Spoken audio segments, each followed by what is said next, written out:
ہم تو رکھتے ہیں مسلمانوں کا دین، دل سے ہے خدا میں ختم المرسلین۔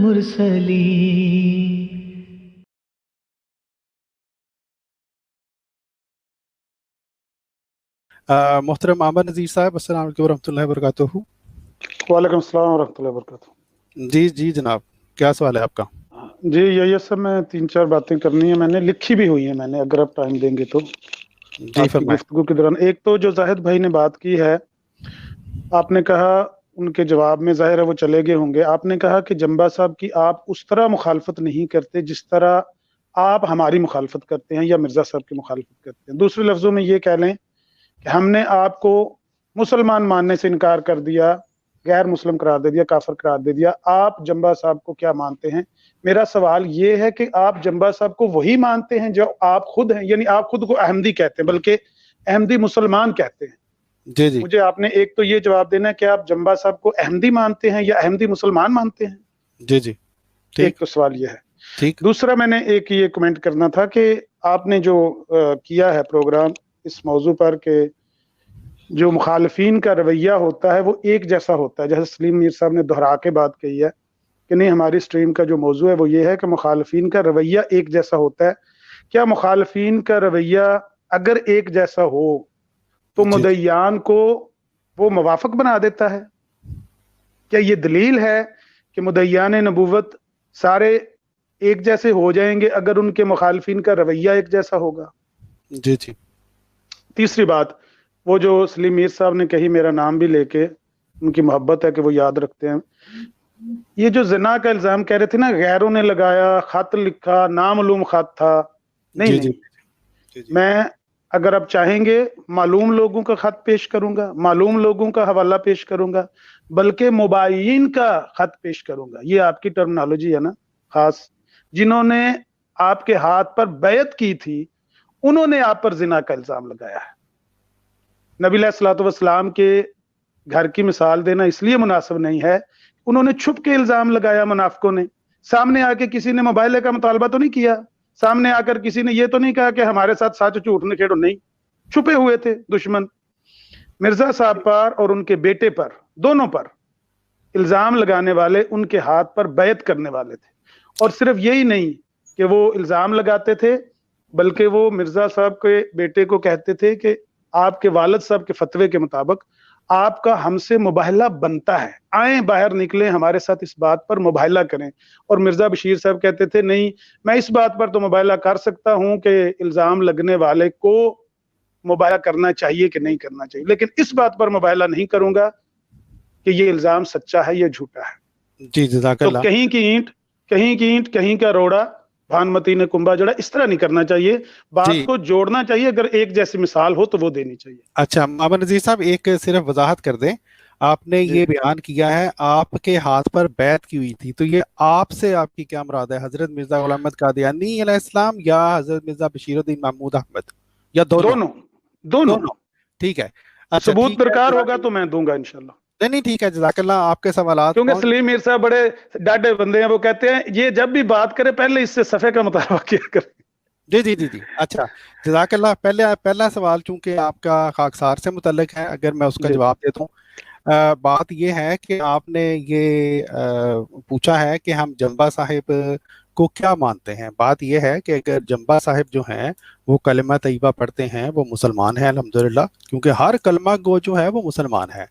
جمبا صاحب یہ خود کہتے ہیں کہ وہ حضرت مرزا غلام احمد قادیانی علیہ السلام کو نبی مانتے ہیں، تو ظاہر ہے وہ اگر اپنے آپ کو وہ کہتے ہیں کہ وہ احمدی مسلمان ہے، تو وہ ہمارا کوئی حق نہیں کہ ہم ان کو کہیں کہ جی وہ احمدی مسلمان نہیں ہے۔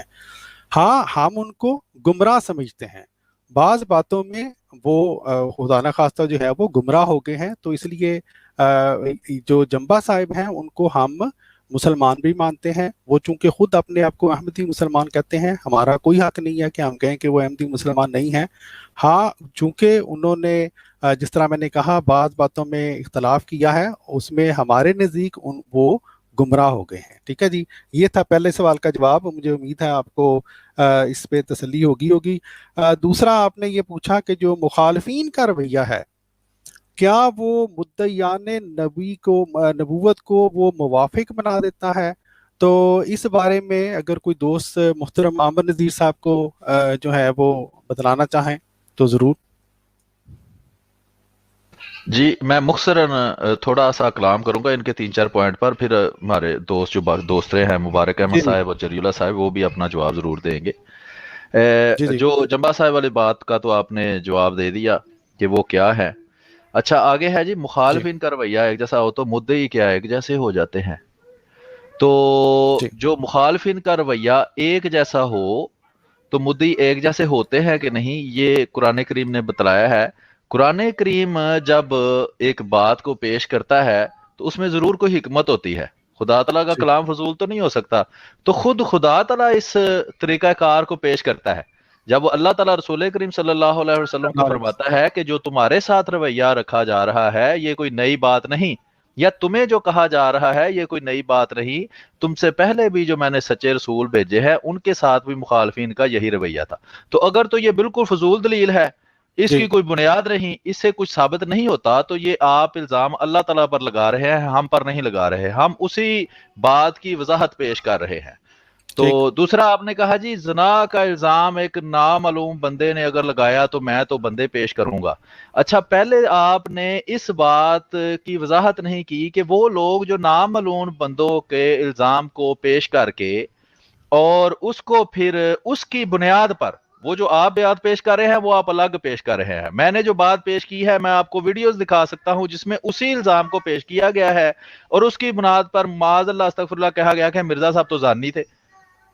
تو اگر وہی بات ان لوگوں کے لیے وہ پیغام ہے جو اس طرح کہتے ہیں، اگر آپ نہیں کہتے تو وہ آپ پر نہیں ہے، کیونکہ آپ اکیلے تو اس پروگرام کو نہیں دیکھتے نا. ہم تو ایک مجموعی جو ہے وہ تاثر پیش کرتے ہیں جو ہم دیکھتے ہیں پریکٹیکلی زندگی میں. ابھی بھی وہ ویڈیوز لائیو یوٹیوب کے چینلوں کے اوپر پڑی ہوئی ہے جس میں اس خط کو بنیاد بنا کر جو ایک نامعلوم بندے کا تھا اور جس نے بغیر کسی دلیل اور ثبوت کے ایک الزام لگایا، بہتان لگایا، اس بہتان کو بنیاد بنا کر کہا جاتا ہے کہ مرزا غلام احمد قادیانی علیہ الصلوۃ والسلام معاذ اللہ زانی. تو اس کا جواب دیا گیا ہے کہ الزام اور بہتانات تو حضرت عائشہ رضی اللہ تعالیٰ عنہ پر لگے، نبی کریم صلی اللہ علیہ وسلم پر لگے، بے شمار انبیاء، حضرت لوط علیہ الصلوۃ والسلام کے واقعات، حضرت داؤد کے واقعات جو ہیں بائبل میں لکھے ہوئے ہیں، بے شمار ہستیوں پر لگے ہیں. تو صرف الزام یا بہتان لگانے سے اگر کوئی معاذ اللہ زانی بن جاتا ہے تو پھر ان کے اصول کے مطابق یہ ساری ہستیاں ان کے نام لکھ لے، ان کے اصول کے مطابق یہ سب بھی ویسے ہی ہے. اب آئی بات وہ جو آپ کر رہے ہیں کہ جی وہ جو الزام میں ایسے بندے کا دکھاؤں گا کہ جو تو ان کی بیعت انہوں نے کی ہوئی تھی، تو جب الزام لگایا تھا تو وہ بیعت سے باہر تھے، بیعت کے اندر نہیں تھے. دوسری بات یہ ہے آپ نے کہا جی آپ کو پتا ہے کہ جو حضرت عائشہ رضی اللہ تعالیٰ عنہ پر الزام لگانے والے تھے وہ کوئی روم سے یا وہ کوئی جرمنی سے وہاں نہیں گئے تھے، وہ رسول اللہ علیہ وسلم کے صحابی تھے. جی ٹھیک ہے جناب، ان کے فہرست جو ہے وہ موجود ہے، اگر آپ کہیں گے شاید آپ کی نظر سے نہ گزری ہو، وہ میں آپ کو پیش کر دوں گا. وہ بیعت نہیں، وہ خود مسلمان تھے. ان کا دعویٰ تھا کہ ہم مسلمان ہیں اور خود بعض صحابہ کے بھی نام اس میں آتے ہیں جس کو ٹیکنیکلی آپ صحابہ کہتے ہیں. اور وہ آپ نے کہا جی وہ تو نامعلوم بندے تھے جنہوں نے حضرت عائشہ رضی اللہ تعالیٰ عنہ پر الزام لگایا. تو شاید آپ کا مطالعہ ٹھیک نہیں ہے یا آپ کو کسی نے غلط اطلاع پہنچائی ہے. وہ سارے معلوم بندے تھے جو الزام لگا رہے تھے، ان کو معلوم تھا، ان کے نام تاریخ میں موجود ہے. اچھا آپ نے کہا وہی بات کہ مخالفین نے آپ نے کہا کہیں کی اینٹ کہیں کا روڑا، تو یہ مثال بالکل لا یعنی ہے جہاں کہیں کی اینٹ کہیں کا روڑا. یہ آپ نے شاید مثال کا آپ کو پتہ ہی نہیں کہ اس کا مطلب کیا ہوتا ہے، اس لیے جو آپ کے ذہن میں آیا آپ بول گئے. تو میری طرف سے یہ مختصراً جواب آپ لے لیں. ابھی باقی دوست جو ہے جری اللہ بھائی یا مبارک احمد صاحب کچھ کہنا چاہیں تو وہ کہہ لیں. جی السلام علیکم ڈاکٹر صاحب، بات رکھنا چاہتا ہوں. مبارک بھائی صرف ایک جی جی جی جی جی جی جی جزاک اللہ. اچھا عامر نذیر صاحب یہاں پہ اعتراض یہ کرتے ہیں کہ جو خلیفۃ مسیح ثانی پر جو اعتراض ہوا وہ اعتراض جب ان کو جواب دیتے ہیں کہ ایسے الزامات تو حضرت یوسف علیہ الصلوۃ والسلام پہ اور حضرت عائشہ رضی اللہ تعالیٰ عنہا پر بھی لگتے ہیں. تو اس ضمن میں یہ لاہوریوں کے ہی عبد الرحمن مصری اور عبد الکریم مصری کے ایک لمبا پرچہ سینڈ کرتے ہیں کہ دیکھیں جی وہ تو اس کا جواب دیتے ہیں کہ جی حضرت عائشہ رضی اللہ تعالیٰ عنہ پر جو الزام لگا تو اس کی تو الہامی بریت نازل ہوئی. تو وہ تو مبالغے کی کوئی بات نہیں تھی، نہ کسی نے کوئی مبالغے کے چیلنج دیا. یہاں پہ جناب سینہ کے اوپر کھڑے ہو کے مبالغے کے چیلنج دیتے رہے. تو آپ کے خلیفہ صاحب یا آپ کی جماعت سے کسی بندے نے مبالغے کے چیلنج کو قبول کیوں نہ کیا؟ تو میں اسی بات کا یہاں پہ جواب دیتا ہوں، کیونکہ یہ بڑا اچھا ہوگا کہ انہوں نے لائیو سوال کر دیا. انہوں نے ان باکس میں کیا تھا، لیکن وہ گروپ میں کیا تھا، میں نے وہاں پہ جواب دینا مناسب نہیں سمجھا. میں نے کہا یہ بات یہیں کی یہیں رہ جائے گی، تو لائیو چونکہ کبھی بات ہوگی تو انشاءاللہ لائیو جواب دوں گا. تو سب سے پہلی بات تو یہ ہے کہ خلیفۃ ثانی رضی اللہ تعالیٰ عنہ نے اس بات کی وضاحت کی ہے کہ یہ جو وہ مبالغے کا ڈھونگ رچاتے ہیں یہ کوئی شرعی مبالغہ نہیں ہے. یعنی کہ ایک بندہ زنا کے الزام لگا رہا ہے اور پھر الزام لگا کر یہ بھی کہہ رہا ہے کہ میں بھی آپ سے اس بات پر مبالغہ کرتا ہوں کہ آپ نے زنا کیا یا میں نے زنا کرتے ہوئے دیکھا. حضور نے اس بات کی وضاحت کی کہ ایسا یہ کوئی شرعی مبالغہ نہیں ہے. ہاں جس بندے پر الزام لگتا ہے اگر وہ کہتا ہے کہ جی میں آپ سے مبالغہ کرتا ہوں کہ میں نے ایسا نہیں کیا، تو اس چیز کو شرعی کہہ سکتے ہیں.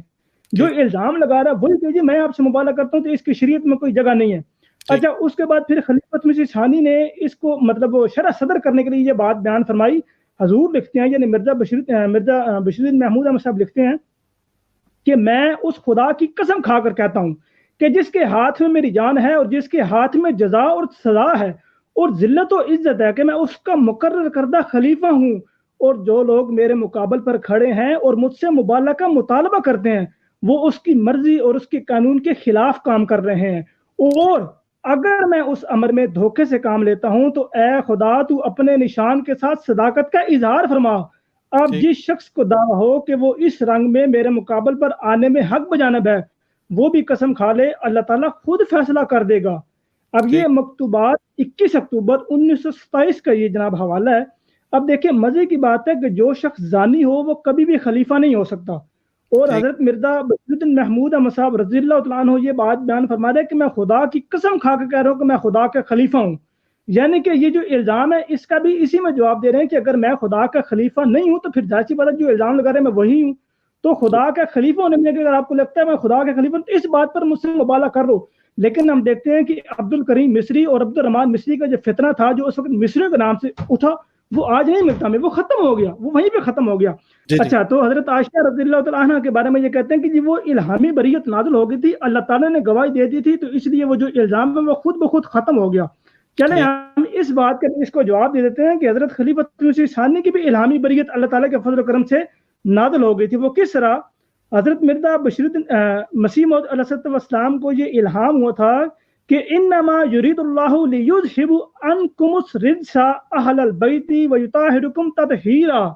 یعنی خدا نے ارادہ کر لیا ہے کہ تمہارے اہل بیت سے ناپاکی کو دور رکھے گا اور انہیں خوب پاک قرار دے دی. یہ دیکھیں اللہ تعالیٰ نے الہامی بریت یہ حضرت پہلے ہی بیان فرما دی ہے. آئینہ کمالات اسلام کی تحریر ہے، اس میں اللہ تعالیٰ نے الہامی طور پہ حضرت مرزا صاحب کو یہ بشارت دے دی تھی کہ اللہ تعالیٰ تمہارے اہل بیت سے ناپاکی کو دور رکھے گا. یہ الہامی بریت بھی الحمدللہ آ گئی.